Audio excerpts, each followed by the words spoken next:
ಎಲ್ಲರಿಗೂ ನಮಸ್ಕಾರ. S L Bhyrappa ಅವರ ಪರ್ವ ಕಾದಂಬರಿಯನ್ನು ಮುಂದುವರಿಸೋಣ. ಸಂಜಯ ಬಂದು ಹಸ್ತಿನಾವತಿನಲ್ಲಿ ಗಾಂಧಾರಿ ಮತ್ತು ಧೃತರಾಷ್ಟ್ರ ಇವರಿಗೆ ಯುದ್ಧದ ವರದಿಗಳನ್ನು ಒಪ್ಪಿಸ್ತಾ ಇರ್ತಾನೆ. ಕೌರವರ ಕಡೆ ಮತ್ತು ಪಾಂಡವರ ಕಡೆನೂ ಕೂಡ ಸಾಕಷ್ಟು ಜನರ ನಷ್ಟ ಆಗಿರುತ್ತೆ, ಅನೇಕ ಮುಖ್ಯರ ಪ್ರಾಣ ಕೂಡ ಹೋಗಿರುತ್ತೆ. ಇವೆಲ್ಲವನ್ನ ಧೃತರಾಷ್ಟ್ರನಿಗೆ ಹೇಳ್ತಾನೆ. ಜೊತೆಗೆ ಇದರಲ್ಲಿ ಧೃತರಾಷ್ಟ್ರನ ಮೊಮ್ಮಗ ಅಂದರೆ ದುರ್ಯೋಧನನ ಮಗ ಮತ್ತು ಗಾಂಧಾರಿಯ ಮಕ್ಕಳು, ಧೃತರಾಷ್ಟ್ರನ ಮಕ್ಕಳು, ಇವರುಗಳು ಕೂಡ ಸತ್ತಿದ್ದನ್ನು ಹೇಳ್ತಾನೆ. ಆ ನಂತರ ಕುದುರೆಗಳು, ಆನೆಗಳು ಇವುಗಳು ಸತ್ತಿದ್ದನ್ನು ಹೇಳ್ತಾನೆ. ಗಾಯಗೊಂಡ ಕುದುರೆಗಳನ್ನು ಹಿಂದಕ್ಕೆ ತರಕ್ಕೂ ಕೂಡ ಸಾಧ್ಯ ಆಗಲಿಲ್ಲ. ಆಗಿದ್ದರೆ ಅವುಗಳ ಮಾಂಸ ಆದರೂ ದಕ್ತಾ ಇತ್ತು. ರಕ್ತ ಮಾಂಸಗಳ ಜೋರು ಹೆಚ್ಚಾದ ಮೇಲೆ ಕುದುರೆಗಳು ಕೂಡ ಹಿಡಿತ ತಪ್ಪಿ ಎತ್ತೆತ್ಲಗೋ ನೆಗೆದು ಗೊಂದಲಕ್ಕೆ ಕಾರಣ ಆಗಿದ್ವು. ಸಾಯ್ತಾ ಇರುವಂತಹ ಸೈನಿಕರ ನೋವಿನ ಕಿರಿಚಾಟಗಳು, ಕಾದಾಟದ ಕಿವಿಗಡ ಚಿಕ್ಕುವ ಸದ್ದಲ್ಲೂ ಕೂಡ ಕೊರೆದು ಕೇಳಿಸ್ತಿದ್ವು. ಇನ್ನು ಅರ್ಜುನನ ಹೊಡೆತ ತಡಿಲಾರದೆ ದುಶ್ಯಾಸನ ಮಹಾರಾಜ ಹಿಂದಕ್ಕೆ ಸರದ. ಅವನ ಸ್ಥಾನಕ್ಕೆ ಬಂದ ದ್ರೋಣರ ಮೇಲೆ ಅರ್ಜುನ ಬಾಣಪ್ರಹಾರವನ್ನೇನು ಮಾಡಲಿಲ್ಲ. ಅದ್ರ ಬದಲು ಬರೀ ಸೈನ್ಯವನ್ನು ತಡೀರಿ ಅಂದ್ಬಿಟ್ಟು ತನ್ನ ದಳಕ್ಕೆ ಹೇಳ್ದ. ಇನ್ನು ಆಚಾರ್ಯರು ಆಯಾಸದಿಂದ ಬಳಲು ಬಿಟ್ಟಿದ್ರು. ಕೊಳೆಯಾದ ಬಿಳಿ ವಸ್ತ್ರವನ್ನು ಧರಿಸಿದ್ರು. ಕೈಯಲ್ಲಿದ್ದ ಬಿಲ್ಲಿನಿಂದ ನಡುವೆ ಒಂದೊಂದೇ ಬಾಣ ಹೊಡಿತಿದ್ರು. ಆದರೆ ಬಿಲ್ಲನ್ನು ಪೂರ್ಣ ಪ್ರಮಾಣದಲ್ಲಿ ಎಳೆಯೋ ಶಕ್ತಿ ಅವರಿಗೆ ಇರಲಿಲ್ಲ. ಹೀಗಾಗಿ ಅವರು ಹೊಡೆದಂತಹ ಬಾಣಗಳು ಗುರಿ ಮುಟ್ಟಲಿಕ್ಕೆ ಮೊದಲೇನೆ ಯಾರ ಮೇಲೋ ಹಗುರವಾಗಿ ಕೂತ್ಕೊಳ್ತಿದ್ವೆ ವಿನಃ ಗುರಿಯನ್ನ ನಿಖರವಾಗಿ ಮುಟ್ತಾ ಇರಲಿಲ್ಲ. ಸ್ವಲ್ಪ ಹೊತ್ತಿನ ನಂತರ ಹಾಗೆ ಹೊಡೆಯೋದನ್ನು ಕೂಡ ನಿಲ್ಲಿಸ್ಬಿಟ್ರು. ಇನ್ನು ಅರ್ಜುನನ ಸಾರಥಿ ಕೃಷ್ಣ ಸ್ವಲ್ಪ ಹೊತ್ತಾದ ಮೇಲೆ ಅವರನ್ನ ಕೈ ಬಿಟ್ಟು ಬೇರೆ ಕಡೆ ತನ್ನ ದಳವನ್ನು ತಿರುಗಿಸಿದಂತೆ. ಆನಂತರ ಅರ್ಜುನನ ದಳ ಯಾದವರ ಕೃತವರ್ಮನ ದಳವನ್ನು ಎದುರಿಸ್ಬೇಕಾಯ್ತು. ರಥ ನಡೆಸ್ತಿದ್ದ ಕೃಷ್ಣನನ್ನ ನೋಡಿ ಯಾದವರ ದಳಪತಿ ಕೃತವರ್ಮ ತನ್ನ ದಳದ ಜೊತೆಗೆ ಪಕ್ಕಕ್ಕೆ ಹೊರಳಿ ಅರ್ಜುನನ ದಳಕ್ಕೆ ದಾರಿ ಬಿಟ್ಟುಕೊಟ್ಟ. ಆನಂತರ ಅರ್ಜುನ ಕಾಂಬೋಜದ ರಾಜನಾದ ಸುದಕ್ಷಿಣನನ್ನ ಕೊಂದ. ದಿಕ್ಕು ತಪ್ಪಿದ ಅವನ ದಳಕ್ಕೆ ಹಿಂದಕ್ಕೆ ಓಡಿ ಹೋಗೋಕ್ಕೆ ಜಾಗ ಇಲ್ಲದೆ ಶತ್ರುಗಳ ಬಾಣಗಳಿಗೆ ಸಿಕ್ಕಿ ಅವರೆಲ್ಲ ಸತ್ತು ಮಲಗಿದ್ರು. ಅಲ್ಲಿಂದ ಮುಂದೆ ಕಳಿಂಗ ದೇಶದ ಅರಸನಾದಂತಹ ಶ್ರುತಾಯು, ಅವನ ತಮ್ಮಂದಿರಾದ ಅಚ್ಯುತಾಯು, ನಿಯುತಾಯು, ದೀರ್ಘಾಯು ಇವುಗಳನ್ನ ಅರ್ಜುನನ ದಳ ಎದುರಿಸ್ಬೇಕಾಯ್ತು. ಆ 4 ಜನ ಸೋದರರು ಕೂಡ ಸತ್ರು. ಅದರಿಂದಾಗಿ ದಿಕ್ಕೆಟ್ಟ ಅವರ ದಳ ಅವರಿವರ ದಳದಲ್ಲಿ ನುಕ್ಕೊಂತು, ಬೆರೆತ್ಕೊಂತು, ಗೊಂದಲ ಉಂಟು ಮಾಡಿತು. ಅಷ್ಟರಲ್ಲಿ ದೃಷ್ಟದುಮ್ಯ ದ್ರೋಣರ ಮೇಲೆ ಎರಗದ. ಅವರನ್ನ ಕೊಲ್ಲೋ ಉದ್ದೇಶ ಅವನಿಗೆ ಮೊದಲಿಂದಲೂ ಇದ್ದಿದ್ದು ಗೊತ್ತೇ ಇದೆ ಅಲ್ವಾ. ಇದೇ ಸಮಯದಲ್ಲಿ ನೆರವೇರಿಸ್ಬಿಡ್ಬೇಕು ಅಂದ್ಕೊಂಡು ಅವನು ಪ್ರಚಂಡ ವೇಗದಲ್ಲಿ ನುಗ್ಗದ. ಪಾಂಡವರ 5 ಮಕ್ಕಳು ಕೂಡ ತಮ್ಮ ಸೋದರ ಮಾವನ ಜೊತೆಗೆ ಅಂದರೆ ಇದೇ ದೃಷ್ಟದುಮ್ಯನ ಜೊತೆಗೆ ಪ್ರತ್ಯೇಕ ರಥಗಳಲ್ಲಿ ಬಂದು ದ್ರೋಣರ ದಳದ ಮೇಲೆ ಬಿದ್ದರು. ಈ ಯುದ್ಧದಲ್ಲಿ ದ್ರೋಣರ ದಳ ತನ್ನ ಸ್ವಾಮಿಯ ರಕ್ಷಣೆಗಾಗಿ ವೀರಾವೇಶದಿಂದಲೇ ಹೋರಾಡಿತು. ಆದರೆ ದ್ರೋಣರ ಆದೇಶದಂತೆ ದಳನ 2 ಭಾಗ ಆಯಿತು. ದೃಷ್ಟದ್ಯುಮ್ನನ್ನ ಒಳಗೆ ನುಗ್ಗಕ್ಕೆ ಅವಕಾಶ ಕೊಟ್ಟು ಅವನ ದಳವನ್ನು ಸುತ್ತುವರಿತು. ಆಗ ಬೇರೆ ಕಡೆ ಇದ್ದಂತಹ ಸಾತ್ಯಕಿ ತನ್ನ ದಳದ ಜೊತೆಗೆ ಈ ಕಡೆ ಬರದೇ ಇದ್ದಿದ್ರೆ ಅವತ್ತು ಪಾಂಡವರ ಸೇನಾಪತಿ ಕತೆ ಮುಗ್ದೇ ಬಿಡ್ತಿತ್ತು. ಈ ಕಡೆ ಅನೂಪದೇಶದ ರಾಜರಾದಂತಹ ವಿಂದ, ಅನುವಿಂದ ಇವರುಗಳು ಅರ್ಜುನನಿಂದ ಸಾಯ್ಬೇಕಾಗಿ ಬಂತು. ಅರ್ಜುನನ ಈ ವೇಗದ ಮುನ್ನಡೆಯನ್ನು ನೋಡಿ ಸ್ವತಃ ದುರ್ಯೋಧನ ಮಹಾರಾಜನೇ ತನ್ನ ದಳದ ಜೊತೆಗೆ ಬಂದ. ಆದರೆ ಆ ಮಹಾರಾಜ ದುರ್ಯೋಧನನ್ನು ನೋಡಿ ಅರ್ಜುನ ಎಷ್ಟು ಗಟ್ಟಿಯಾಗಿ ಏನಂದ ಗೊತ್ತಾ? ಏನೋ ಷಂಡ ಬಂದ್ಯಾ ಅಂದ. ನಮ್ಮ ಮಹಾರಾಜ ಬಿಡ್ತಾನೇನು? ನೀನು ಪಾಂಡುವಿನ ಬೀಜಕ್ಕೆ ಹುಟ್ಟಿದವನಾದ್ರೆ ನನ್ನನ್ನು ಗೆಲ್ಲುವಂತೆ ಬಾ ಅಂದ. ಮತ್ತೆ ಅವರಿಬ್ಬರ ಮಧ್ಯೆ ಮಾತೇ ಇಲ್ಲ. ಯುದ್ಧ ರೇಗಕ್ಕೆ ಶುರು ಆಯಿತು. ಅರ್ಜುನನ ದಳಕ್ಕೆ ಅದುವರೆಗೂ ಸಾಧಿಸಿದ್ದಂತಹ ಜಯ ಗಳಿಸಿದ ಉತ್ಸಾಹ ಏರ್ಬಿಟ್ಟಿತ್ತು. ಜೊತೆಗೆ ತಮ್ಮ ದಳಪತಿಯ ಬಾಣಶಕ್ತಿಯಲ್ಲಿದ್ದ ನಂಬಿಕೆನೂ ಅವರನ್ನ ಉತ್ಸಾಹಕ್ಕೆ ಈಡ್ಬಾಡ್ತು. ಇಡೀ ಯುದ್ಧರಂಗದಲ್ಲೇನೆ ಅವನಂತಹ ಬಿಲ್ಲುಗಾರರೇನೆ ಬೇರೆ ಯಾರೂ ಇರಲಿಲ್ಲ. ಅದು ಬರೀ ವೇಗ ಅಷ್ಟೇ ಅಲ್ಲ, ರಭಸದಿಂದ ಚುಚ್ಚಿಕೊಳ್ಬೇಕು. ಅವನು ಹೊಡೆಯೋ ಬಾಣದ ಮೊದಲ ಆಘಾತಕ್ಕೇನೆ ವೈರಿ ಸಾಯ್ಬೇಕು. ಅಷ್ಟು ಶಕ್ತಿಯುತವಾದ ಲೋಹದ ಬಿಲ್ಲಂತೆ ಅವನದು. ಇನ್ನು ದುರ್ಯೋಧನ ಮಹಾರಾಜ ಅವನ ಬಾಣಗಳ ಆಘಾತಕ್ಕೆ ಎದುರು ನಿಂತ್ಕೊಳ್ಳೋಕ್ಕಾಗದೆ ಪಕ್ಕಕ್ಕೆ ಸರದ. ಅರ್ಜುನನಿಗೆ ಮುಂದೆ ಹೋಗೋಕ್ಕೆ ದಾರಿ ಬಿಡಲೇಬೇಕಾಯಿತು. ಈ ಕಡೆ ಪಾಂಡವ ಪುತ್ರರು ಬಾಹ್ಲಿಕ ದೇಶದ ಭೂರಿಯ ತಮ್ಮ ಶಲ ಅನ್ನೋವನ್ನ ಮುಗಿಸಿದ್ರು. ಆ ಕಡೆ ಅಲಂಬುಷ ಅನ್ನೋ ರಾಕ್ಷಸ ಮುಖ್ಯನನ್ನ ಭೀಮನ ಮಗನಾದ ಘಟೋತ್ಕಚ ಕೊಂದು ಹಾಕ್ದ ಅಂತ ಹೇಳ್ತಾನೆ. ಇದನ್ನೆಲ್ಲ ಕೇಳಿ ಧೃತರಾಷ್ಟ್ರ ಹೇಳ್ತಾನೆ, ಅಲಂಬುಷ ಅಂದರೆ ಯಾರು ಅಂದಾಗ ನನಗೆ ಗೊತ್ತಿಲ್ಲ ಅಂತ ಸಂಜಯ ಹೇಳ್ತಾನೆ. ಆಗ ವಿದುರ ಹೇಳ್ತಾನೆ, ಅವನು ಬಕನ ತಮ್ಮನ ಮಗ. ಅವನು ಏಕಚಕ್ರ ನಗರದಲ್ಲಿದ್ದಾಗ ಭೀಮ ಕೊಂದು ಹಾಕಿದ್ನಲ್ಲ ಒಬ್ಬ ರಾಕ್ಷಸನನ್ನ, ಅವನ ಅಪ್ಪನ ಹೆಸರು ಕಿಮ್ಮೀರ ಅಂತ. ತನ್ನ ಹಿರಿಯ ಮಗನನ್ನ ಕೊಂದ ಭೀಮನ ಮೇಲೆ ಸೇಡ್ ತೀರಿಸ್ಕೊಳ್ಳೋಕೆ ವನವಾಸ ಕಾಲದಲ್ಲಿ ಆ ಕಿಮ್ಮೀರ ಬಂದು ಪಾಂಡವ್ರ ಮೇಲೆ ಬಿದ್ದಿದ್ನಂತೆ. ಭೀಮ ಅವನನ್ನು ಮುಗಿಸಿದ್ನಂತೆ. ಹೀಗೆ ತನ್ನ ಅಣ್ಣ ಮತ್ತು ಅಪ್ಪರನ್ನ ಕೊಂದನಲ್ಲ ಭೀಮ, ಅದನ್ನು ತೀರಿಸ್ಬೇಕು ಅಂದ್ಬಿಟ್ಟು ಅಲಂಬುಷ ತಾನಾಗೆ ಬಂದು ದುರ್ಯೋಧನನ ಪಕ್ಷ ಸೇರಿದ್ವಂತೆ ಅಂತ ಹೇಳ್ತಾನೆ. ತನ್ನ ಅಪ್ಪನನ್ನ ಕೊಲ್ಲಕ್ಕೆ ನುಗ್ಗಿದ ಅವನನ್ನ ಮಗ ಘಟೋತ್ಕಚನೆ ನುಗ್ಗಿ ಕೊಂದು ಹಾಕ್ದ. ಈ ಕಡೆ ದೃಷ್ಟದ್ಯುಮ್ನ ರಕ್ಷಣೆಗೆ ಬಂದ ಸಾತ್ಯಕಿ ದ್ರೋಣರ ದೊಡದ ಜೊತೆಗೆ ಸ್ವಲ್ಪ ಕಾದದ. ಆ ನಂತರ ಅರ್ಜುನನ ದಳ ಅಕಸ್ಮಾತ್ ಕ್ಷೀಣ ಏನಾದ್ರು ಆದ್ರೆ ಸಹಾಯಕ್ಕೆ ಇರ್ಲಿ ಅಂದ್ಬಿಟ್ಟು ತನ್ನ ದಳವನ್ನ ಆ ಕಡೆಗೆ ನಡೆಸ್ದ. ಅಷ್ಟೊತ್ತಿಗಾಗ್ಲೇ ವಾಸ್ತವವಾಗಿ ಅರ್ಜುನನ ದಳ ಕ್ಷೀಣಿಸ್ತಾ ಇತ್ತು. ಅರ್ಜುನನ ಹಣೆ, ಮುಂಗೈ, ತೊಡೆಗಳಲ್ಲಿ ರಕ್ತ ಒಸರ್ತಾ ಇತ್ತು. ಕೃಷ್ಣನಿಗೂ ಕೂಡ ಬಾಣಗಳು ತಗಲಿ ಗಾಯಗಳಾಗಿದ್ವು. ಆ ಸಮಯಕ್ಕೆ ಈ ಕೃತವರ್ಮ ತನ್ನ ಸೈನ್ಯದ ಜೊತೆಗೆ ಸಾತ್ಯಕಿಯನ್ನ ಅಡ್ಡಗಟ್ಟದ ಅಂತ ಹೇಳಿದಾಗ ಧೃತರಾಷ್ಟ್ರ ಮತ್ತೆ ಬಾಯಿ ಹಾಕ್ತಾನೆ. ಯಾರು ಕೃತವರ್ಮ ಅಂದ್ರೆ ಅಂತ ಕೇಳಿದಾಗ, ಹೇಳಲಿಲ್ವ ನಾನು ಯಾದವರ ಸೈನ್ಯದ ಮುಖ್ಯ ಅಂದ್ಬಿಟ್ಟು. ಯಾದವರ ಸೈನ್ಯ ಜೊತೆಗೆ ನಮ್ಮ ಕಡೆಗೆ ಬಂದಿರ್ಲಿಲ್ವಾ ಬಲರಾಮನ ಪರವಾಗಿ? ಅವನೇನೆ. ಕೃಷ್ಣ ರಹಸ್ಯವಾಗಿ ಅವನು ಹೇಳಿ ಕಳಿಸಿ ಭೇಟಿ ಮಾಡಿ, ನೀನು ಸೈನ್ಯವನ್ನೇನು ತಂದೆ, ನೀನೇ ಅದರ ನಾಯಕತ್ವ ವಹಿಸಿದ್ರೆ ನಾನು ಪಾಂಡವರ ಪಕ್ಷದಲ್ಲಿರುವಾಗ ನಾನು ನೀನೇ ಮುಖಾಮುಖಿ ಆಗ್ಬೇಕಾಗತ್ತೆ. ಆಗ ಜನ ಏನಂತಾರೆ, ನಿನಗೆ ನಾಚಿಕೆ ಆಗಲ್ವಾ ಅಂತ ತನ್ನ ಅಣ್ಣನ ಕೇಳಿದ್ನಂತೆ. ಇದನ್ನ ಕೇಳಿಸ್ಕೊಂಡು ಬಲರಾಮನ್ಗೆ ನಾಚಿಕೆ ಆಯ್ತು ಅಥವಾ ತನ್ನೊಳಗೆ ಅವನು ಏನು ಯೋಚನೆ ಮಾಡಿದ್ನೋ ಗೊತ್ತಿಲ್ಲ. ಆ ಬಲರಾಮ ತನ್ನ ಸೈನ್ಯವನ್ನ ಈ ಕೃತವರ್ಮನ ಕೈಗೆ ಕೊಟ್ಟು ತಾನು ತೀರ್ಥಯಾತ್ರೆ ಮಾಡ್ತೀನಿ ಅಂತ ಹೇಳಿ ಹೊರಟೋದ್ನಂತೆ.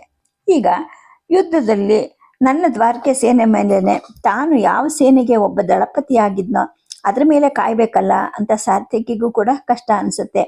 ಸೈನಿಕರು ಕೂಡ ಕೈ ಎಳೆದು ಬಿಲ್ ಹೊಡೆಯೋಕೆ ಹಿಂಜರಿತಾರೆ. ಇದರ ಪರಿಣಾಮ ಏನಾಗುತ್ತೆ? ಸಾತ್ಯಕಿ ಕೃತವರ್ಮನಿಗೆ ಗುರಿ ಇಟ್ಟು ಬಾಣ ಹೊಡಿತಾನೆ. ಈ ಸೈನಿಕರ ಮೇಲೆ ಹೊಡಿಬೇಡಿ ಅಂತ ತನ್ನ ದಳಕ್ಕೂ ತಿಳಿಸ್ತಾನೆ. ಸೈನ್ಯ ಕಾಯೋದಿಲ್ಲ. ಸಾತ್ಯಕಿ ದಳ ಅವನು ಹೇಳಿದಾಗೆ ಕೇಳುತ್ತೆ. ಕೃತವರ್ಮನ ದಳ ಕೂಡ ಅವನು ಹೇಳಿದ ಹಾಗೆ ಕೇಳೋದಿಲ್ಲ. ಕೃತವರ್ಮನಿಗೆ ಅವಮಾನ ಆದಂಗೆ ಆಗುತ್ತೆ. ಅವನು ಹಿಂದೆ ಸರಿತಾನೆ. ಇದೇ ಸಂದರ್ಭದಲ್ಲಿ ತನ್ನ ಎದುರಿಗೆ ಬಂದು ಮಗಧ ಪ್ರಾಂತ್ಯದ ಜಲಸಂಧನನ್ನ ಕೊತ್ತ ಸಾತ್ಯಕಿ ಮುಂದೆ ನಡೀತಾನೆ. ಎದುರಿಗೆ ಸಿಕ್ಕಿದ್ದ ದ್ರೋಣರು ಸಾತ್ಯಕಿನ ತಡಿಲಿಕ್ಕೆ ಅಂತ ಹೋಗ್ತಾರೆ. ಆದ್ರೆ ಅವನನ್ನು ತಡಿಯಕ್ಕಾಗದೆ ಅವರೇನೆ ಪಕ್ಕಕ್ಕೆ ಸರೀತಾರೆ. ಸಾತ್ಯಕಿ ಆ ಕಡೆ ಸರಿದ ಮೇಲೆ ದ್ರೋಣರ ಅಭಿಮಾನ ಕೆರಳಿತು ಅಂತ ಕಾಣುತ್ತೆ. ಬಹಳ ಜೋರಿಂದಲೇನೆ ಅವರು ತಮ್ಮ ದಳವನ್ನ ಹುರಿಹುಂಬಿಸಿ ನುಗ್ಗಿಸಿದ್ರು. ಪಾಂಡವರ ಕಡೆ ಸೇರಿದ್ದ ಶಿಶುಪಾಲನ ಮಗ ದೃಷ್ಟಕೇತುವನ್ನ ಕೊಂದ್ರು. ಅನಂತರ ಕೇಕೆಯ ದೇಶದ ಅರಸು ಬೃಹತ್ ಕ್ಷತ್ರನನ್ನು ಕೂಡ ಯಮಲೋಕಕ್ಕೆ ಕಳಿಸಿದ್ರು. ಜರಾಸಂಧನ ಮಗ ಸಹದೇವನನ್ನು ಮುಗಿಸಿದ್ರು. ಅದೇ ತಾನೇ ಎದುರಿಗೆ ಬಂದಿದ್ದಂತಹ ದೃಷ್ಟದ್ಯುಮ್ನ ಮಗ ಕ್ಷತ್ರಧರ್ಮನನ್ನು ಕೂಡ ಸಾಯಿಸಿದ್ರು. ಇಷ್ಟೆಲ್ಲವನ್ನು ಅವ್ರ ನಿರ್ದೇಶನದಲ್ಲಿ ಕಾದಿದ ಅವರ ದಳ ಏನೋ ಸಾಧಿಸ್ತು. ಆದ್ರೆ ಯುದ್ಧ ಎಲ್ಲಿಗೆ ಬಂತು? ಅರ್ಜುನನ ಮಗ ಸತ್ತಿದ್ದ, ದುರ್ಯೋಧನನ ಮಗನೂ ಸತ್ತ, ಸೇನಾಪತಿ ದೃಷ್ಟದ್ಯುಮ್ನ ಮಗ ಸತ್ತ. ಇನ್ನು ಯುದ್ಧ ನಿಲ್ಲುತ್ತಾ? ಆಗ ಇದನ್ನ ದೃಷ್ಟದ್ಯುಮ್ನ ನೋಡೋದಿಲ್ಲ. ಅಲ್ಲೇ ಹತ್ರ ಇದ್ದಂತಹ ಬೇರೆ ಕಡೆ ಕದನ ಮಾಡ್ತಿದ್ದ ಭೀಮ ನೋಡ್ತಾನೆ. ತಕ್ಷಣ ಬಿರುಗಾಳೆ ಹಾಗೆ ಈ ಕಡೆ ನುಗ್ಗುತ್ತಾನೆ.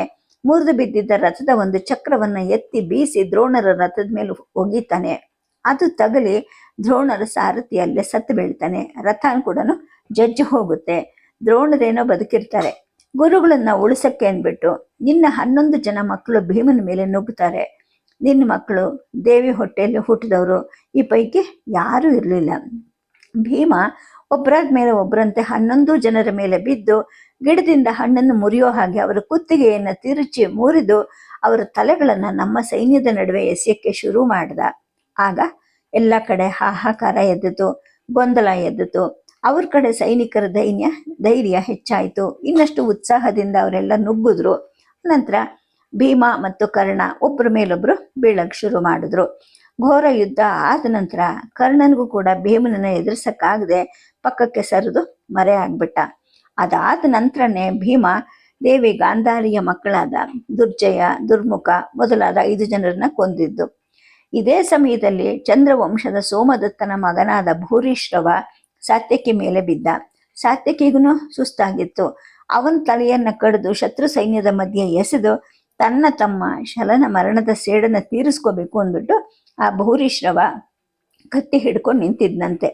ಅಷ್ಟರಲ್ಲಿ ಅದನ್ನ ದೂರದಿಂದ ನೋಡಿದ ಕೃಷ್ಣ ತಕ್ಷಣ ಅರ್ಜುನನ್ಗೆ ಅದನ್ನ ತೋರಿಸ್ದ. ಭೂರಿಶ್ರವನ ಬಲತೋಳಿಗೆ ಬಾಣ ಹೊಡಿ ಅಂತ ಹೇಳದ್ನಂತೆ. ಅರ್ಜುನ ತಕ್ಷಣ ವೇಗವಾಗಿ ಬಿಟ್ಟ ಬಾಣ ಬಂದು ಚುಚ್ಕೊಂಡು ಅದರ ರಭಸಕ್ಕೆ ಭೂರಿಶ್ರವ ಕೆಳಗೆ ಬಿದ್ದ. ನಾನು ನಿನ್ನ ಸಂಗಡ ಯುದ್ಧ ಮಾಡ್ತಿರ್ಲಿಲ್ಲ, ನೀನ್ ಹೇಗ್ ನನಗೆ ಬಾಣ ಹೊಡೆದೆ ಅಂತ ಅರ್ಜುನನ್ನ ಕೇಳಕ್ಕೆ ಅಂತ ಭೂರಿಶ್ರವ ಆ ಕಡೆ ತಿರುಗ್ತಾನೆ. ತೋಳಿಗೆ ಬಾಣ ತಗಲಿ ಕೆಳಗೆ ಬಿದ್ದ ಅವನ ಕತ್ತಿಯನ್ನು ತಗೊಂಡು ಸಾತ್ಯಕಿ ಭೂರಿಶ್ರವನ ಕತ್ತನ್ನ ಕಡಿದು ನಮ್ಮ ಸೈನ್ಯದ ಮಧ್ಯಕ್ಕೆ ಎಸೆದು ಬಿಟ್ಟ. ಅಷ್ಟರಲ್ಲಾಗ್ಲೇ ಸಾಯಂಕಾಲ ಹತ್ರ ಆಗ್ತಾ ಇತ್ತು. ರಕ್ತ ಮಾಂಸಗಳಿಂದ ಕೆಂಪಗಾಗಿದ್ದಂತಹ ಇಡೀ ಯುದ್ಧರಂಗಕ್ಕೆ ಸಂಜೆಯ ಕೆಂಪು ಸೂರ್ಯನಿಂದ ಮತ್ತಷ್ಟು ಭಯಂಕರ ರೂಪ ಬಂದಿತ್ತು. ಅರ್ಜುನನಿಗೆ ಇನ್ನು ಜಯದ್ರಥನ ಹತ್ರ ಬರೋಕ್ಕೂ ಆಗಿರ್ಲಿಲ್ಲ. ಅವನನ್ನ ತಡೆಯೋದೇನೆ ಅಲ್ವಾ ನಮ್ಮವರ ತಂತ್ರ ಆಗಿದ್ದಿದ್ದು. ಒಬ್ಬರಾದ್ಮೇಲೆ ಒಬ್ರಂತೆ ಮತ್ತೆ ಒಮ್ಮೆ ಸೋತವರು ಮತ್ತೆ ಮತ್ತೆ ಬಂದು ಅರ್ಜುನ ಮುಂದಕ್ಕೆ ಹೋಗದೆ ಇರೋಂಗೆ ಅಡ್ಡಗಡ್ತಾ ಇದ್ರು. ಜಯದ್ರಥನನ್ನ ಕೊಲ್ಲೋಕೆ ಸಾಧ್ಯನೇ ಆಗ್ಲಿಲ್ಲ. ಅಷ್ಟರಲ್ಲಿ ಅರ್ಜುನನ ಎದ್ದು ನಿಂತ್ಕೊಂಡ. ಸಂಜೆ ಆಯ್ತು, ಇವತ್ತಿನ ಕದನ ನಿಲ್ಲಿಸಿ ಅಂದ್ಬಿಟ್ಟು ತನ್ನ ಸೈನಿಕರಿಗೇನೆ ಆದೇಶ ಕೊಟ್ಟನಂತೆ. ಅದು ನಮ್ಮ ಸೈನಿಕರಿಗೂ ಕೇಳಿಸ್ತು. ಯುದ್ಧ ನಿಲ್ಲಿಸಿ ಅಂದ್ರೆ ಯಾವ ಸೈನಿಕರಿಗೆ ಸಂತೋಷ ಆಗೋದಿಲ್ಲ. ನಮ್ಮ ಕಡೆ ದಳಪತಿಗಳು ಕೂಡ ಹಾಗೆ ಅಪ್ಪಣೆ ಕೂಗಿದ್ರು. ಸರಿ, ಯುದ್ಧ ನಿಂತ್ಕೊಂತು. ಇನ್ನು ಅರ್ಜುನನ ಗೌರವವನ್ನು ಕೆಣಕೋದು ತಾನೇ ಉಳಿದಿದ್ದು. ದುರ್ಯೋಧನನೇ ಜಯದ್ರಥನನ್ನ ತನ್ನ ರಥದಲ್ಲಿ ಕೂರಿಸ್ಕೊಂಡು ಬಂದ. ದೂರದಲ್ಲಿ ನಿಂತ್ಕೊಂಡ. ಅರ್ಜುನ, ಜಯದ್ರಥ ಇಲ್ಲ ಇದ್ದಾನೆ ನೋಡು, ನಿನಗೆ ಅಗ್ನಿಕುಂಡವನ್ನ ನಾವೇ ಸಿದ್ಧ ಮಾಡ್ಕೊಡ್ಬೇಕು, ನೀನೇ ಮಾಡ್ಕೊಳ್ತೀಯೋ ಅಂತ ಕೂಗದ್ನಂತೆ. ಅರ್ಜುನನ ಕೈ ಚಳಕದ ವೇಗ ನಿಮಗೂ ಗೊತ್ತಲ್ಲ, ಗುರಿ ಕೂಡ ಅಷ್ಟೇ ಖಚಿತ. ಕಣ್ಣು ಮುಚ್ಚಿ ಬಿಡೋದ್ರೊಳಗೆ ಅವನು ಬಿಟ್ಟ ಮೊನಚಾದ ಲೋಹದ ಅಲುಗಿನ ಬಾಣ ಕರಾರುವಾಕ್ಕಾಗಿ ಬಂದು ಜಯದ್ರಥನ ಕುತ್ತಿಗೆಗೆ 3 ಅಂಗುಲ ಆಳಕ್ಕೆ ಚುಚ್ಕೊಳ್ತಂತೆ. ಅದ್ರ ಹಿಂದೆನೆ 10 ಬಾಣಗಳನ್ನ ಅವನು ಪ್ರಯೋಗ ಮಾಡ್ದ. ದುರ್ಯೋಧನ ತಕ್ಷಣ ಜಯದ್ರಥನಿಗೆ ಯಾವುದೇ ಶುಶ್ರೂಷೆ ಮಾಡದೇ ಇರ್ಲಿ ಅಂದ್ಬಿಟ್ಟು ಬೇಗ ಬೇಗ ಅರ್ಜುನ ಬಾಣಗಳನ್ನ ಬಿಟ್ಟ. ಹೋ ಅಂತ ಕೂಗ್ಕೊಂತ ಜಯದ್ರಥ ಕುಸಿಬಿದ್ದ. ದುರ್ಯೋಧನ, ಸೂರ್ಯ ಇನ್ನು ಮುಳುಗಿಲ್ಲ ನೋಡು ಅಂತ ಸಾರಥಿ ಕೃಷ್ಣ ಕೂಗ್ಕೊಂಡಂತೆ. ಅಂದ್ರೆ ಇಡೀ ಈ ತಂತ್ರವನ್ನ ರೂಪಿಸಿದ್ದು ಕೃಷ್ಣ ಅನ್ನೋದು ಸ್ಪಷ್ಟ ಅಲ್ವಾ ಅಂತ ವರದಿಗಾರ ಹೇಳ್ತಾನೆ.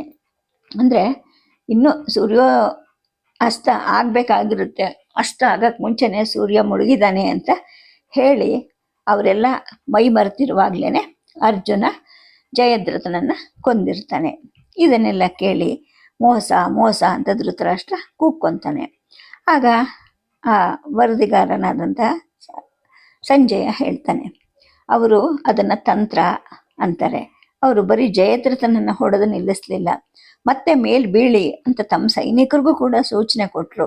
ಈ ಕಡೆ ನಮ್ಮವರು ಬಿಲ್ಲುಗಳಿಂದ ಹೆದೆಯನ್ನ ಇಳಿಸಿ ಕೈಕಾಲು ಸಂದುಗಳ ನೋವನ್ನ ಬಿಡಿಸ್ಕೊಳಕ್ಕೆ ಅಂದ್ಬಿಟ್ಟು ನೀಡಿ ನೆಟ್ಗೆ ಮುರ್ಕೊಂತ ಕೂತಿದ್ರು. ಕೆಲವರಂತೂ ಅಲ್ಲೇ ಕೂತು ಕಾಲು ಕೂಡ ಚಾಚ್ಕೊಂಡಿದ್ರು. ಅನಿರೀಕ್ಷಿತವಾಗಿ ಶತ್ರು ಸೈನಿಕರು ಬಾಣ ಬಿಡ್ತಾ ನುಗ್ಗಿದ ರೀತಿಗೆ ಗೊಂದಲ ಆಯ್ತು. ಕೆಲವರೆಲ್ಲ ಅಲ್ಲಲ್ಲೇ ಸತ್ರು, ಕೂತ್ ಕಡೆನೆ ಕೆಲವರು ಸತ್ರು. ಇನ್ನು ಕೆಲವರು ತಮ್ಮ ಕೈಯಲ್ಲೂ ಬಿಲ್ಲು ಬಾಣಗಳಿವೆ ಅನ್ನೋದನ್ನ ಮರೆತವ್ರ ಹಾಗೆ ಅದನ್ನು ಇಟ್ಕೊಂಡು ಓಡಕ್ ಶುರು ಮಾಡಿದ್ರೆ ವಿನ ಶತ್ರು ಮೇಲೆ ಅವರು ಪ್ರಯೋಗ ಮಾಡಲೇ ಇಲ್ಲ. ಆ ಕಡೆ ಪಾಂಡವರ ಪಕ್ಷದ ಇತರ ದಳಪತಿಗಳು ಕೂಡ ಜೋರಿನಿಂದ ನುಗ್ಗಿ ಬಂದ್ರು.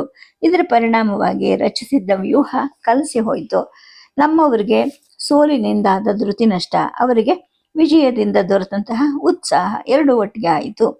ಓಡ್ಕೊಂಡು ಮುಂದೆ ನುಗ್ಗಿದ್ರಿಂದ ವ್ಯೂಹಸ್ಥಳ ಖಾಲಿ ಆಯಿತು.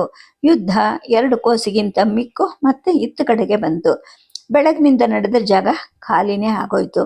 ಪ್ರತ್ಯಕ್ಷವಾಗಿ ಆ ಸ್ಥಳವನ್ನು ನೋಡ್ಕೊಂಬರೋಣ ಅಂತ ನಾನು ಹೋಗಿದ್ದೆ. ಹೋಗೋದೇನೋ ಹೋದೆ, ಆಮೇಲೆ ಎಷ್ಟು ಭಯ ಆಯಿತು ಗೊತ್ತಾ. ಇನ್ನು ಜೀವ ಹೋಗದೆ ನರಳುತ್ತಿರೋ ಮನುಷ್ಯರಿಂದ ಮಾತ್ರ ಅಲ್ಲ, ಸತ್ತು 4 ಕಾಲುಗಳನ್ನು ನಾಲಿಗೆಯನ್ನು ಚಾಚಿ ಬಿದ್ದಿರುವ ಕುದುರೆಗಳಿಂದಲೂ ನಂಗೇನು ಭಯ ಆಗಲಿಲ್ಲ. ಆದರೆ ಇನ್ನು ರಕ್ತ ಹನಿತಾ ಇರೋ ಹೊಸ ಮಾಂಸದ ರುಚಿಯನ್ನು ಅರಿಸಿ ನುಗ್ಗಿ ಬಂದಂತಹ ನಾಯಿಗಳನ್ನ, ತೋಳುಗಳನ್ನ ಕಂಡು ನನಗೆ ಭಯ ಆಯಿತು. ಸತ್ತು ಬಿದ್ದಿರೋ ಸಾವಿರಾರು ಹೆಣಗಳಿಗೂ ಅವುಗಳ ನಡುವೆ ನಡೀತಾ ಇರೋ ಈ ಒಂಟಿ ಜೀವಂತ ವರದಿಗಾರನಿಗೂ ವ್ಯತ್ಯಾಸ ಇದೆ ಅಂತ ನಾಯಿ ತೋಳುಗಳು ಅರ್ಥ ಮಾಡ್ಕೊಳತ್ವಾ? ಖಂಡಿತ ಇಲ್ಲ. ಅವು ಕೂಡ ಕಾಡು ನಾಯಿಗಳೇನೆ. ಸಾವೇ ಎಲ್ಲ ಕಡೆ ಸುತ್ತುವರೆದಿರ್ಬೇಕಾದ್ರೆ ಮಧ್ಯ ಕಾಣುವಂತಹ ಯಕಶ್ಚ ಜೀವನನ್ನ ಭಿನ್ನ ಅಂತ ಹೇಗೆ ಭಾವಿಸುತ್ತವೆ? ಆದ್ರೂ ಕೂಡ ಒಂದೇ ಒಂದು ನಿಮಿಷ ಅಲ್ಲಿ ನಿಂತು ಸುತ್ತ ನೋಡಿದೆ. ಎಲ್ಲೆಲ್ಲೂ ರಕ್ತ, ನೊಣಗಳು, ಕಳಚಿ ಬಿದ್ದ ಕವಚಗಳು, ಕೊರಳಿನ ಹಾರಗಳು, ಕಿವಿಯಲ್ಲಿ ಕುಂಡಲಗಳು, ನೇತಾಡ್ತಿದ್ದ ತಲೆಗಳು, ತಲೆಯಿಂದ ಅರ್ಧ ಕಳಚಿ ಅಸ್ತ್ಯವಸ್ತ್ಯವಾದ ಉಷ್ಣೀಷಗಳು, ಅಲ್ಲೊಂದು ಇಲ್ಲೊಂದು ಕಿರೀಟಗಳು, ಕೊರಳಹಾರಗಳು, ಚೂಡಾಮಣಿ, ಹೊಳೆಯುವ ತೋಳುಪಟ್ಟಿಗಳು, ನಿಗಿ ಪ್ರಕಾಶಿಸುವಂತಹ ಚಿನ್ನದ ನಿಷ್ಕಗಳು, ರಥದ ಪತಾಕೆಗಳು, ರಥವನ್ನು ಅಲಂಕರಿಸಿದ್ದಂತಹ ಬಣ್ಣ ಬಣ್ಣದ ಬಟ್ಟೆಗಳು, ಬಣ್ಣ ಬಳಿದ ಆಸನಗಳು, ನೊಗಗಳನ್ನು ಬಿಗಿದ ಹಗ್ಗಗಳು, ಮುರಿದ ಚಕ್ರಗಳು, ಜೊಲ್ಲಿನಿಂದ ನೆನೆದು ಇನ್ನೂ ಹಸಿ ಆರ್ದೆ ಇದ್ದಂತಹ ಲಗಾಮಿನ ಹಗ್ಗಗಳು, ಅಂಕುಶ, ಶಕ್ತಿ, ಶೂಲ, ಪ್ರಾಸ, ತೋಮರ, ಕತ್ತಿ ಮೊದಲಾದ ಆಯುಧಗಳು, ಇನ್ನು ಬಾಣಗಳು ತುಂಬಿದ್ದ ರಥಗಳು, ಆನೆಗಳ ಕೊರಳಿಗೆ ಕಟ್ಟಿದ್ದ ಗಂಟೆಗಳು, ನೀರು ಕುಡಿಯೋಕ್ಕೆ ಇಟ್ಕೊಂಡಿದ್ದ ಮರದ ಮೊಗೆಗಳು, ಯಾವ್ಯಾವುದು ಅಂತ ನೆನ್ಪಿಟ್ಕೊಳ್ಳಿ ರಾಜ. ಎಲ್ಲವೂ ಮುರಿದು ಹೋಗಿದ್ವು. ಅಷ್ಟೊಂದು ಸಮೃದ್ಧವಾಗಿ ಮಾಂಸವು ಕೋಸುಗಟ್ಟಲೆ ಚೆಲ್ಲಾಡಿದ್ರು ಕೂಡಲು ನಾಯಿಗಳು, ತೋಳುಗಳು ಒಂದ್ರ ಮೇಲೊಂದು ಬೀಳ್ತಾ ಇದ್ವು. ಗುರ್ರ ಅಂತ ಮನುಷ್ಯರು ಯುದ್ಧ ಮಾಡಕ್ ಮುನ್ನ ಮಾಡುತ್ತವಲ್ಲ, ಆ ಥರ ಮಾಡ್ತಾ ಇದ್ವು. ಅವುಗಳ ಮಧ್ಯೆ ಮೇಲಿಂದ ಹಾರು ಬರೋ ರಣಹದ್ದುಗಳು ಕೂಡ ಇತ್ತು. ನನಗೆ ತುಂಬಾ ಭಯ ಆಯಿತು. ನಾನು ಓಡ್ ಬಂದುಬಿಟ್ಟೆ ಅಂತ ಸಂಜಯ ಮಾತನ್ನ ನಿಲ್ಲಿಸ್ತಾನೆ. ಧೃತರಾಷ್ಟ್ರ ಹೇಳ್ತಾನೆ, ಸಂಜಯ, ಒಂದು ಮುಹೂರ್ತ ನಿಲ್ಲಿಸ್ಬಿಡಪ್ಪ, ನನಗೆ ತಲೆ ದಿಮ್ಮನ್ನುತ್ತಿದೆಲ್ಲ ಕೇಳಿ ಅಂದ. ಸಂಜಯ ಸುಮ್ಮನಾಗ್ತಾನೆ. ಆಲಿಕಲ್ಲುಗಳ ಸತತ ಮಳೆ ನಿಂತ ಹಾಗನ್ಸತ್ತೆ. ಯುದ್ಧ ತುಂಬಿದ ಮೌನ ಅಲ್ಲಿ. ಸ್ವಲ್ಪ ಹೊತ್ತಿನ ನಂತರ ಧೃತರಾಷ್ಟ್ರ ಕೇಳ್ತಾನೆ, ದೀಪ ಉರಿತಾ ಇದೆಯಾ ಅಂತ. ನನ್ನ ಮನೆಯಿಂದ ಎಣ್ಣೆ ತರಿಸಿ ಹಾಕಿದಾಳೆ ಅಂತ ವಿದುರ ಹೇಳ್ತಾನೆ. ಮತ್ತೆ ವಾಸನೆನೇ ಇಲ್ವಲ್ಲ ಅಂತ ಧೃತರಾಷ್ಟ್ರ ಹೇಳಿದಾಗ, ಮಹಾರಾಜ, ಅರಮನೆ ಬಳಕೆಗೆ ಅಂತ ದೀಪದ ಎಣ್ಣೆಗೆ ಸುವಾಸನೆಯ ಗಂಧದ ಎಣ್ಣೆಯನ್ನು ಮಿಶ್ರ ಮಾಡಿಸ್ತಿದ್ರು. ಆದರೆ ನನ್ನ ಮನೆದು ಸಾದಾ ಎಣ್ಣೆ. ವಾಸನೆ ಇಲ್ದಿದ್ರೂ ಕೂಡ ಬೆಳಕು ಅಷ್ಟೇ ಪ್ರಕಾಶಮಾನವಾಗಿರುತ್ತೆ ಅಂತ ವಿದುರ ಹೇಳ್ತಾನೆ. ಧೃತರಾಷ್ಟ್ರ ನಿಧಾನವಾಗಿ ಉಸಿರು ಹೇಳ್ಕೊಳ್ತಾನೆ. ಎಲ್ಲವೂ ಸತ್ತಂತಹ ಭಾವ ಒಳಗೆ ತುಂಬಿಕೊಂಡಿರುತ್ತೆ. ಅವನು ಮತ್ತೆ ಮಾತಾಡೋದಿಲ್ಲ. ನಾನು ಮನೆಗೆ ಹೋಗ್ತೀನಿ, ನಾಳೆ ಬೆಳಗ್ಗೆ ಬಂದು ಉಳ್ದದ್ದು ಹೇಳ್ತೀನಿ. ಮಾತಾಡಿ ಆಡಿ ನನಗೆ ಗಂಟ್ಲು ನೋವು ಬಂದಿದೆ ಅಂತ ಸಂಜಯ ಅಂತಾನೆ. ಬೇಡ ಬೇಡ, ಕೇಡಿನ ವಾರ್ತೆ ಅಂತ ಮನಸ್ಸು ಹೇಳ್ತಾ ಇದೆ. ಆದರೂ ಕುತೂಹಲ ತಡೆಯೋಕ್ಕಾಗೋದಿಲ್ಲ. ರಾತ್ರಿ ನಿದ್ದೆ ಬರೋದಿಲ್ಲ ಇಷ್ಟೆಲ್ಲ ಕೇಳಿದ್ಮೇಲೆ. ಸ್ವಲ್ಪ ಹೊತ್ತು ಅಷ್ಟೇ ಇರು ಅಂತ ಮತ್ತೆ ಧೃತರಾಷ್ಟ್ರ ಉಸಿರನ್ನ ಹೇಳ್ಕೊಳ್ತಾನೆ. ಈ ಕಡೆ ಮತ್ತೆ ಯುದ್ಧರಂಗಕ್ಕೆ ಬರೋಣ. ಭಯ ಆಯಿತು ಅಂತ ಓಡ್ ಹೋಗ್ಬಿಟ್ರಾ ಅಂತ ದುರ್ಯೋಧನ ಎದುರುಗಡೆ ಇದ್ದವರನ್ನ ಕೇಳ್ತಾನೆ. ಶಿಬಿರದಲ್ಲಿ ಮುಂಗೈ ಗಾತ್ರದ ಉರಿತಿದ್ದಂತಹ ಕಕ್ಕಡ ಇರುತ್ತೆ. ಕಕ್ಕಡ ಅಂದರೆ ದೀಪ. ಮಂದವಾದ ವಾಸನೆ ಬೀರ್ತಾ ಇರುತ್ತೆ. ಹೆಣ್ಣೆಗಳ ನಾಥದ ಮೇಲೆ ಪೊರೆ ಎಳೆದ ಹಾಗೆ ಆ ವಾಸನೆಯನ್ನು ತುಂಬಿಕೊಂಡಿರುತ್ತೆ. ಅವನ ಎದುರುಗಡೆ ಸೇನಾಪತಿ ದ್ರೋಣ ಮತ್ತು ಕರ್ಣರು ನಿಂತಿರ್ತಾರೆ. ಇವರನ್ನು ನೋಡೇನೆ ದುರ್ಯೋಧನ ಕೇಳಿರ್ತಾನೆ, ನಿಮಗೆ ಭಯ ಆಯಿತು ಅಂತ ಓಡ್ ಹೋದರ ಅಂತ. ದೊಡ್ಡ ದಿಂಬನ್ನು ಹೊರಕೊಂಡು ಕೂತಿದ್ದ ದುರ್ಯೋಧನ ಮಹಾರಾಜ ತಮ್ಮಿಬ್ಬರನ್ನ ದಿಟ್ಟಿಸಿ ನೋಡ್ತಾ ಇರೋದು ಕಕ್ಕಡದ ಹೊಗೆ ತುಂಬಿದ ಕೆಂಪು ಬೆಳಕಲ್ಲಿ ಅವರಿಗೆ ಸ್ಪಷ್ಟವಾಗಿ ಕಾಣಿಸ್ತಿರುತ್ತೆ. ನೀವು ಯುದ್ಧದಲ್ಲಿ ಏನೇನು ಮಾಡ್ತೀರಾ, ಎಷ್ಟು ಧೈರ್ಯದಿಂದ ಕಾಯ್ತೀರಾ, ಎಂತೆಂತಹ ಸಂದರ್ಭದಲ್ಲಿ ಪಲಾಯನ ಮಾಡ್ತೀರಾ ಅನ್ನೋದೆಲ್ಲವನ್ನು ನಾನು ನೋಡ್ತಾ ಇದ್ದೀನಿ. ನನಗೆ ವರದಿನೂ ಬರ್ತಾ ಇದೆ ಅಂತ ದುರ್ಯೋಧನ ಹೇಳ್ತಾನೆ. ದ್ರೋಣರು ತಲೆ ತಗ್ಗಿಸ್ತಾರೆ. ಆಚಾರ್ಯ, ಧರ್ಮಜ ಸೆರೆ ಸಿಕ್ಕಲಿಲ್ಲ ಅಂತ ದುರ್ಯೋಧನ ಹೇಳ್ತಾನೆ. ಆಗ ಆಚಾರ್ಯರು ಹೇಳ್ತಾರೆ, ಆದರೆ ಜಯದ್ರಥ ಸತ್ತಿದ್ದು ನನ್ನ ತಪ್ಪಲ್ವಲ್ಲ ಅಂತ ಹೇಳಿದಾಗ, ಶತ್ರುಗಳು ಮೋಸ ಮಾಡ್ತಾರೆ ಅಂತ ನಾನು ಹೇಗೆ ಭಾವಿಸಿರ್ಲಿ? ಅದೇನೋ ಹೋಗಲಿ, ನೀವು ಮಾಡಿದ ಸಾಧನೆ ಏನೋ? ಅರ್ಜುನನ್ನ ನೀವು ಯಾಕೆ ಕೊಲ್ಲಕ್ಕೆ ಹೋಗಲಿಲ್ಲ? ಕರ್ಣನಿಗಿರ್ಲಿ ಅವನು ಅಂತ ಬಿಟ್ಟಿದ್ರ ಅಂತ ದುರ್ಯೋಧನ ಕಟಿಕೆ ಆಡ್ತಾನೆ. ಅವರು ಏನು ಮಾತಾಡೋದಿಲ್ಲ. ಹಿರಿಯರು ಅಂದ್ಬಿಟ್ಟು ಇಷ್ಟು ದಿನ ವಿನಯದಿಂದ ಪ್ರಾರ್ಥನೆ ಮಾಡ್ತಾ ಇದ್ದೆ. ಭೀಷ್ಮರನ್ನ ಪ್ರಾರ್ಥನೆ ಮಾಡಿ ಮಾಡಿ 10 ದಿನದಲ್ಲಿ 7 ಅಕ್ಷೌಹಿಣಿ ಬಲವನ್ನು ಕಳ್ಕೊಂಡೆ. ನಿಮ್ಮಿಂದ ಈ 1 ದಿನದಲ್ಲೇನೆ ಎಷ್ಟು ಹೋಗಿದೆಯೋ ಲೆಕ್ಕನೇ ಸಿಗ್ತಾ ಇಲ್ಲ. 1-2 ಅಕ್ಷೌಹಿಣಿಯಾದರೂ ಹೋಗಿರಬಹುದು. ಸಮರಶಾಸ್ತ್ರ ಹೀಗೆ ಸೈನ್ಯವನ್ನು ಕಳ್ಕೊಳ್ಳೋ ಸೇನಾನಿ ಬಗ್ಗೆ ಏನು ಹೇಳುತ್ತೆ ಗೊತ್ತಾ ನಿಮಗೆ ಅಂತ ಗಂಟ್ಲನ್ನ ಏರಿಸಿ ದುರ್ಯೋಧನ ಮಾತಾಡ್ತಾನೆ. ಆಗ ದ್ರೋಣರು ಹೇಳ್ತಾರೆ, ಮಹಾರಾಜ, ಈಗ ನಡೀತಿರೋ ಯುದ್ಧನೇ ಅಷ್ಟು ಭಯಂಕರವಾಗಿದೆ, ಶತ್ರುಗಳ ಸೈನ್ಯ ಕೂಡ ನಷ್ಟ ಆಗಿದೆ ಅಂದಾಗ ದುರ್ಯೋಧನನಿಗೆ ಸಿಟ್ಟು ಬರುತ್ತೆ. ಅವನು ಮತ್ತು ಕೂಗ್ತಾನೆ, ಇರಬಹುದು, ಆದರೆ ಅದರಲ್ಲಿ ಯಾವ ಪ್ರಮುಖನು ಸತ್ತಿಲ್ಲ ಅಂತಾನೆ. ಆಗ ದ್ರೋಣರು ಹೇಳ್ತಾರೆ, ಪ್ರಮುಖನ ಸಾವು ಆಕಸ್ಮಿಕದ್ದು ಅಥವಾ ಅದೃಷ್ಟದ ಮಾತು, ಅವರು ಕೆಲವು ದಳಗಳು ಕೂಡ ಸೋತಿವೆ ಅಂತಾರೆ. ಆಗ ದುರ್ಯೋಧನ ಹೇಳ್ತಾನೆ, ಇಲ್ಲಿ ನೋಡಿ, ಸುಮಾರು 40 ವರ್ಷಕ್ಕೂ ಹೆಚ್ಚಾಯ್ತಲ್ವಾ ನೀವು ಹಸ್ತಿನಾವತಿಗೆ ಬಂದು. ಆವಾಗ್ನಿಂದ ರಾಜನಿಗೇನು ಕಡಿಮೆ ಇಲ್ಲದಂತಹ ಭೋಗವನ್ನು ನೀವು ಅನುಭವಿಸಿದ್ದೀರಾ. ಪಿತೃಋಣ, ದೇವಋಣ, ಋಷಿ ಋಣ ಅನ್ನೋ ಹಾಗೆ ರಾಜಋಣ ಅನ್ನೋದು ಒಂದು ಇರ್ಬೇಕಲ್ವೇ ಅಂತ ಕೇಳ್ತಾನೆ. ಅಷ್ಟರಲ್ಲಿ ದೂರದಲ್ಲಿ ಹೊಯ್ ಅಂತ ಸದ್ದು ಕೇಳಿಸ್ತಿರುತ್ತೆ. ಗಾಳಿ ಆ ಕಡೆಯಿಂದ ಬೀಸಿದಾಗ ಕೊಯ್ ಅಂತ ಬಾಣಗಳ ಜಿಗಿತ, ದೊಡ್ಡ ಅನಾಹುತ ಆದಂತಹ ಹೊಯ್ಕಾರ ಎಲ್ಲ ಕೇಳಿಸ್ತಾ ಇರುತ್ತೆ. ಗುಡಿಸಲಿನ ಹೊರಗಡೆ ಕತ್ತಲಿರುತ್ತೆ, ಒಳಗಡೆ ಬಣ್ಣ ಬಣ್ಣದ ವಸ್ತ್ರಗಳಿಂದ ಅಲಂಕರಿಸಿರೋ ಮೇಲ್ಚಾವಣಿ ಗೋಡೆಗಳಿರುತ್ತೆ. ಕಂಬಕ್ಕೆ ಸುತ್ತಿದ್ದ ಬಿಳಿ ಬಟ್ಟೆ ಈಗಾಗಲೇ ಹೊಗೆ ಬಣ್ಣಕ್ಕೆ ತಿರುಗಿರುತ್ತೆ. ನಮ್ಮಲ್ಲೂ ಕೂಡ ಕಾಯೋ ಯೋಧರಿಗೆ ಕಡಿಮೆ ಏನೂ ಇಲ್ಲ. ನಮಗೆ ಸೋಲಾದ್ರೆ ಅದು ತಂತ್ರದ ಮತ್ತು ಮಾರ್ಗದರ್ಶನದ ಅಭಾವದಿಂದ ಮಾತ್ರ, ನಾಯಕರ ವೈಫಲ್ಯದಿಂದ ಮಾತ್ರನೇ. ನೀವು ಲೋಕವಿಖ್ಯಾತರಾದ ಬಿಲ್ಲುಗುರುಗಳು, ಸೋತ್ರೆ ನಿಮ್ಮ ಖ್ಯಾತಿಗೆ ಕುಂದು ಅನ್ನೋ ಭಯ ಆದ್ರೂ ನಿಮ್ಗೆ ಇರ್ಬೇಕಾಗಿತ್ತಲ್ವೇ ಅಂತ ಹೇಳ್ಬಿಟ್ಟು ಮಹಾರಾಜ ಧ್ವನಿ ಎತ್ತರಿಸಿ ಮಾತಾಡ್ತಾನೆ. ಗಂಟಲು ಹರಿದು ಬರುವಷ್ಟು ಜೋರಾಗಿ ಒದರ್ತಾ ಇರ್ತಾನೆ. ಭೀಷ್ಮರಂತೆ ನೀವು ಕೂಡ ನಿವೃತ್ತಿ ಪಡಿತೀರಾ ಅಥವಾ ಏನಾದರೂ ಸಾಧಿಸ್ತೀರಾ, ಈಗಲೇ ಹೇಳ್ಬಿಡಿ ಅಂತ ಕಟಕಿ ಆಡ್ತಾನೆ. ದ್ರೋಣರು ಏನು ತಲೆ ತಗ್ಗಿಸ್ತಾರೆ. ಆ ಕಡೆಯಿಂದ ಬೀಸಿದ ಗಾಳಿ ಮತ್ತೆ ಯುದ್ಧದ ಸದ್ದನ್ನು ತರ್ತಾ ಇರುತ್ತೆ. ಕಕ್ಕಡದ ಉರಿ ಕೆದರಿ ಹಾರು ಹೋಗೋ ಹಾಗಾದ್ರೂ ಕೂಡ ಅದು ಆರೋದಿಲ್ಲ. ದ್ವಾರದಲ್ಲಿದ್ದ ಸೇವಕ ಓಡ್ ಬರ್ತಾನೆ. ಅದಕ್ಕೆ 1-2 ಸೌಟು ಎಣ್ಣೆ ಹೊಯ್ದು ಕಟ್ಟಿದ್ದ ಕಿಟ್ಟವನ್ನು ಉಜ್ಜಿ ತೆಗಿತಾನೆ. ಸಮರ ವಿಶಾರದರು, ಆಚಾರ್ಯರು ಆದ ನಿಮ್ಗೆ ಗೊತ್ತಿರಬಹುದಲ್ವಾ ಅಂತ ಹೇಳ್ಬಿಟ್ಟು ದುರ್ಯೋಧನ ತನಗೆ ತಾನೇ ಧ್ವನಿಯನ್ನ ಸ್ವಲ್ಪ ತಗ್ಗಿಸಿ ಮಾತಾಡ್ತಾನೆ. ಯುದ್ಧದ ಮಧ್ಯದಲ್ಲಿ ಆಗಾಗ ಸೇನಾಪತಿಯನ್ನ ಬದಲಾಯಿಸೋದು ಸರಿಯಲ್ಲ ಅನ್ನೋದು ನಿಮ್ಗೂ ಗೊತ್ತಲ್ವಾ. ಅದು ನೀವೇ ಹೇಳಿದ್ರಿ. ಸೇನಾಪತಿ ಸತ್ರೆ ಬೇರೆ ಮಾತು, ಅವ್ರನ್ನ ನೋಡಿ ಒಬ್ಬನೇ ಸೇನಾಪತಿ ಇನ್ನು ಮುಂದುವರಿತಾ ಇದ್ದಾನೆ ಅಂಥೇಳಿ ಹೇಳ್ತಾನೆ. ಆಗ ದ್ರೋಣರು ಹೇಳ್ತಾರೆ, ಮಹಾರಾಜ, ನಾನು ಸಾವಿಗೆ ಹೆದರ್ತಿದ್ದೀನಿ ಅಂತ ತಪ್ಪು ಭಾವಿಸ್ಬೇಡ. ಆ ಸೇನಾಪತಿಯನ್ನ, ಅವನ ಅಪ್ಪನನ್ನ ಈ ರಾತ್ರಿ ಅಥವಾ ಬೆಳಕು ಹರಿದ ನಂತರ ಯಾವಾಗಲೂ ಅಂತೂ ಕೊಲ್ತೀನಿ. ಆ ಭರವಸೆಯನ್ನು ನಾನು ನಿಮಗೆ ಕೊಡ್ತೀನಿ ಅಂತ ಹೇಳ್ತಾರೆ. ಅಂದರೆ ಪಾಂಚಾಲರ ಮೇಲೆ ನಿಮಗಿರೋ ಹಳೆ ದ್ವೇಷವನ್ನು ನೀವು ತೀರಿಸ್ಕೊಳ್ತೀರಾ ಅಂತ ಅಂದಾಗಾಯ್ತು. ಅದು ಸರಿಯೇ, ಆದರೆ ರಾಜನಿಗೆ ಅಂದರೆ ನನಗೋಸ್ಕರ ನೀವೇನು ಮಾಡಿದ್ದು, ನಿಮ್ಮ ಒಂದು ದ್ವೇಷವನ್ನು ತೀರಿಸ್ಕೊಳ್ತೀರಾ, ನನಗೆ ಮಾಡಿದ್ದೇನು ಅಂತ ದುರ್ಯೋಧನ ಕೇಳ್ತಾನೆ. ನನ್ನ ವಯಸ್ಸಿಗೆ ದೃಷ್ಟದುಮ್ಯನೂ ಕೂಡ ಚಿಕ್ಕವನೇನೆ, ಪಾಂಡವರಿಗಂತೂ ನೀನೇ ಸಮ. ಇನ್ನು ನನ್ನ ಈ ಶರೀರ ತನಗೆ ಮೀರಿದ ಭಾರವನ್ನು ಹೊರಲಾರದು ಅಂತ ದ್ರೋಣರು ಹೇಳ್ತಾರೆ. ಮಹಾರಾಜನಿಗೆ ಮತ್ತೆ ಮಾತು ಹೊಳಿಲಿಲ್ವೋ ಅಥವಾ ಹೊಳೆದದ್ದನ್ನು ಆಡೋ ಮನಸ್ಸು ಬರಲ್ವೋ, ಸುಮ್ಮನಾಗ್ತಾನೆ. ಅವನಿಗೆ ಒಳಗೆಲ್ಲ ಹಿಸ್ಕೋ ಹಂಗಾಗತ್ತೆ. ಮೌನವಾಗಿ ಕೂತಿರೋದು ಕೂಡ ಕಷ್ಟ ಅನಿಸುತ್ತೆ. ಶತ್ರುಗಳು ಯುದ್ಧಾರಂಭದಲ್ಲಿ ಭೀಷ್ಮರ ಜೊತೆ ಮಾಡಿಕೊಂಡ ನಿಯಮಗಳನ್ನೆಲ್ಲ ನಾಯಿಗೆ ತೂರು ಬಿಟ್ಲು. ಈ ರಾತ್ರಿಯಲ್ಲಿ ಮುಂದುವರಿತಿರೋ ಕಾದಾಟವನ್ನು ನೋಡಿದ್ರೆ ತಾನಾಗೆ ಸಮಾಪ್ತಿ ಆಗೋವರೆಗೂ ಹಗಲು ರಾತ್ರಿ ಭೇದ ಇಲ್ಲದೆ ಯಾರಿಗೂ ಆಹಾರ, ನಿದ್ದೆ, ವಿಶ್ರಾಂತಿಗೂ ಅವಕಾಶವಿಲ್ಲದೇನೆ ಅವರು ಯುದ್ಧ ಮುಂದುವರಿಸ್ತಾರೆ ಅಂತ ತೋರುತ್ತೆ. ಈಗ ನೀವಿಬ್ರು ಹೋಗಿ ಯುದ್ಧ ಸೇರ್ಕೊಳ್ಳಿ, ನಾನು ಬರ್ತೀನಿ ಅಂತ ಹೇಳ್ತಾನೆ. ಅವರಿಬ್ರು ಬಾಗಿ ರಾಜಗೌರವವನ್ನು ತೋರಿಸಿ ದ್ರೋಣರು ಮಾತ್ರ ಹೊರಗೆ ಬರ್ತಾರೆ. ದಟ್ಟವಾದ ಕತ್ತಲೆ ಇರುತ್ತಲ್ಲಿ, ಅಲ್ಲಲ್ಲಿ ಗುಡಿಸಲುಗಳ ಹತ್ರ ಉರಿಯೋ ಪಂಜಗಳಿರುತ್ತೆ. ಕತ್ತಲೆ ದಟ್ಟತೆಯನ್ನ ಅವು ತೋರಿಸ್ತಾ ಇರುತ್ತವೆ. ಕರ್ಣ ಒಳಗಡೆನೆ ಕೂತಿರ್ತಾನೆ. ಆಚಾರ್ಯರು ಅವನು ಬರ್ತಾನೇನೋ ಅಂತ ಸ್ವಲ್ಪ ಹೊತ್ತು ಕಾಯ್ತಾರೆ. ಆ ನಂತರ ಅವನು ಹೊರಗೆ ಬರ್ತಾನೆ.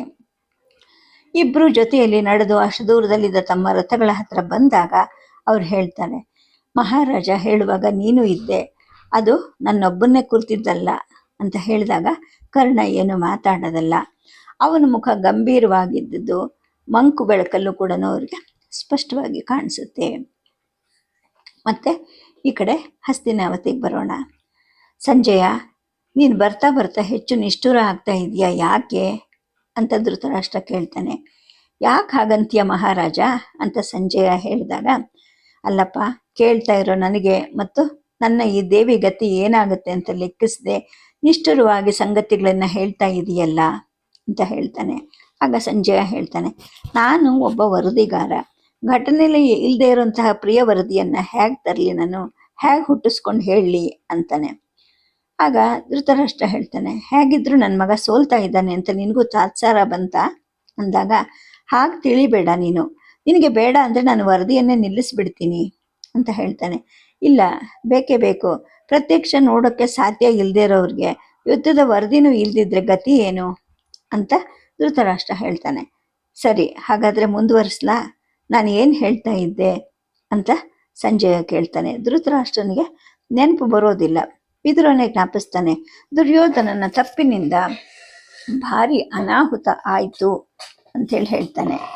ಸಂಜಯ ಹೇಳಕ್ಕೆ ಶುರು ಮಾಡ್ತಾನೆ, ರಾತ್ರಿ ಕತ್ತಲಲ್ಲಿ ನಡೆಯೋ ಯುದ್ಧದಲ್ಲಿ ಎರಡು ಪಕ್ಷಗಳಿಗೂ ಸಮಗೈ ಇರೋದಕ್ಕೆ ಸಾಧ್ಯನೇ ಇಲ್ಲ. ಇನ್ನು ಈ ಪಾಂಡವರು 12 ವರ್ಷ ಕಾಡಲ್ಲಿದ್ದವರು. ರಾತ್ರಿ ವೇಳೆ ಬೆಳಕಿನ ಸಹಾಯ ಇಲ್ಲದೇನೆ ಕಾಡಲ್ಲಿ ಸುತ್ತಾಡಿ ಅವ್ರಿಗೆ ಅಭ್ಯಾಸ ಆಗಿತ್ತು. ಇನ್ನು ದೃಷ್ಟದ್ಯುಮ್ನ ಸೈನಿಕರಲ್ಲಿ ಅನೇಕರು ಕಾಡು ಪ್ರದೇಶದವರು. ಭೀಮನ್ ಮಗ ಘಟೋತ್ಕಚ ಮತ್ತು ಅವನ ಸಂಗಡಿಗರಂತೂ ಹೇಳಿ ಕೇಳಿ ರಾಕ್ಷಸರೇನೆ. ರಾತ್ರಿ ಕತ್ಲಲ್ಲೇನೆ ಅವ್ರ ಚಟುವಟಿಕೆ ಹೆಚ್ಚು, ಹಗಲಲ್ಲಿ ನಿದ್ದೆ ಮಾಡುವಂತಹ ಜನ ಅವರು. ಹೀಗಾಗಿ ರಾತ್ರಿ ಯುದ್ಧದಲ್ಲಿ ಅವರು ಸ್ವಲ್ಪನೂ ತಡವರಿಸದೆ ಗುರಿ ಇಟ್ಟ ಹಾಗೆ ನುಗ್ಗಿ ಹೊಡೆಯೋಕ್ಕೆ ಶುರು ಮಾಡಿದ್ರು. ನಮ್ಮ ದಳಪತಿಗಳಲ್ಲಿ ಯಾರಿಗೂ ಈ ಅಭ್ಯಾಸ ಅನುಕೂಲಗಳು ಇರಲಿಲ್ಲ. ಸೈನಿಕರು ಕೂಡ ಊರು ಪಟ್ಟಣಗಳಲ್ಲಿ ಬೆಳೆದವರು. ಜೊತೆಗೆ ಆ ಘಟೋತ್ಕಚನ ಸಂಗಡಿಗರು ಮಾಡ್ತಿದ್ದಂತಹ ಹುಲಿ, ಚಿರತೆ, ನಾಯಿ, ಗೂಬೆ, ಆನೆ ಮೊದಲಾದ ಪ್ರಾಣಿಗಳಂತೆ ಗುಟ್ಕರಿಸೋದು, ಬೊಗಳೋದು, ಹಿಂಕರಿಸೋದು, ಸಾಯುವಂತಹ ಪೆಟ್ಟು ಬಿದ್ದ ಹಾಗೆ ಚೀರೋದು, ದೆವ್ವ, ಗಾಳಿ, ಭೂತಗಳಂತೆ ವಿಚಿತ್ರ ಧ್ವನಿಯಲ್ಲಿ ಚೀರೋದು, ಅಳೋದು ಮೊದಲಾದ ಸದ್ದಿನಿಂದ ನಮ್ಮ ಸೈನಿಕರ ಮನಸ್ಸಲ್ಲಿ ಒಂದು ರೀತಿಯ ಭಯ ಹುಟ್ಕೊಂಡ್ಬಿಟ್ಟಿತ್ತು. ಅವರೇನು ಬರೀ ಬಿಲ್ ಹಿಡಿದು ಮುಂದಿನಿಂದ ಹೊಡೆಯೋರೇನಲ್ಲ. ಹಗಲಲ್ಲಿ ಯುದ್ಧ ನಡೆದ ಜಾಗದಿಂದ ರಥಗಳ ಚಕ್ರ, ಮೂಕಿ, ಇರುಚು, ನೊಗ ಮೊದಲಾದ ಭಾಗಗಳನ್ನು ಹೊತ್ತು ತಂದು ಬೀಸಿ ಮೇಲಿಂದ ನಮ್ಮ ಸೈನ್ಯದ ಮಧ್ಯಕ್ಕೆ ಎಸೆದು ಬಿಡ್ತಿದ್ರು. ನಮ್ಮವರಲ್ಲಿ ಉಂಟಾಗ್ತಿದ್ದ ಭಯ ಗೊಂದಲಗಳನ್ನು ನೀನೇ ಕಲ್ಪಿಸ್ಕೋ ರಾಜ. ಕೆಲವರಂತೂ ಹಗಲು ಹೊತ್ತು ನಡೆದ ಜಾಗದಲ್ಲಿ ಹೊಸ ಮಾಂಸ ತಿನ್ನಕ್ಕೆ ಬಂದಿದ್ದ ನಾಯಿ ನರಿಗಳನ್ನೇ ಹಿಡಿದು ಹೊತ್ತು ಬೀಸಿ ನಮ್ಮ ಸೈನಿಕರ ಮಧ್ಯೆ ಎಸೆತಿದ್ರು. ಗೊಂದಲ ಯಾವ ಮಟ್ಟಿಗಿರಬಹುದು ಯೋಚನೆ ಮಾಡು. ಅಲ್ಲದೆ ಕತ್ತಲಲ್ಲಿ ಕಂಗೆಟ್ಟಿದ್ದ ನಮ್ಮ ಸೈನಿಕರು ತಮ್ಮಲ್ಲೇ ಒಬ್ಬರ ಮೇಲೊಬ್ರು ಕಾದಕ್ಕೆ ಶುರು ಮಾಡಿದ್ರು. ಶತ್ರುಗಳು ಅಷ್ಟು ಹತ್ರ ಬಂದು ಬಿದ್ರು ಅಂತ ಭ್ರಮೆ ಪಡ್ತಾ ಇದ್ರು. ಈ ಕತ್ಲಲ್ಲಿ ಯುದ್ಧ ಮಾಡಬೇಕೋ ಬಿಡಬೇಕೋ? ಮಾಡದೇ ಇದ್ರೆ ಅವರು ನುಗ್ಗಿ ನಮ್ಮ ಶಿಬಿರಗಳನ್ನು ಸುಡಬಹುದು, ರಥಗಳನ್ನೆಲ್ಲ ಸುಟ್ಟು ಕುದುರೆಗಳನ್ನು ಅಪಹರಿಸಿ ಬಿಲ್ಲು, ಬಾಣ ಮೊದಲಾದ ಉಗ್ರಾಣಗಳಿಗೆ ಬೆಂಕಿ ಹಾಕಬಹುದು. ಹಸ್ತಿನಾವತಿ ಕಡೆ ನುಗ್ಗಿ ಬಂದು ಆಕ್ರಮಿಸ್ಕೋಬಹುದು. ಶತ್ರುವಿನ ಉದ್ದೇಶ ಈ ಥರದ್ದೇ ಅಂತ ಹೇಗೆ ಊಹಿಸೋದು?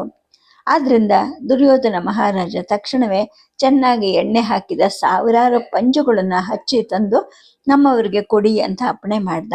ಮಧ್ಯರಾತ್ರಿ ಹೊತ್ತಿಗೆ ಪಂಜುಗಳು ಬಂದವು. ಮಧ್ಯ ಒಬ್ಬೊಬ್ಬ ಸೈನಿಕರು ಕೂಡ ಪಂಜು ಹಿಡಿದು ಬೆಳಕು ತೋರಿಸೋ ಹಾಗೆ ಹೇಳಲಾಯಿತು ಅಂತ ಹೇಳ್ಬಿಟ್ಟು ಹೇಳ್ತಾನೆ. ಸದ್ಯಕ್ಕೆ ಕಥೆಯನ್ನು ನಿಲ್ಲಿಸಿರ್ತೀನಿ. ನಮಸ್ಕಾರ.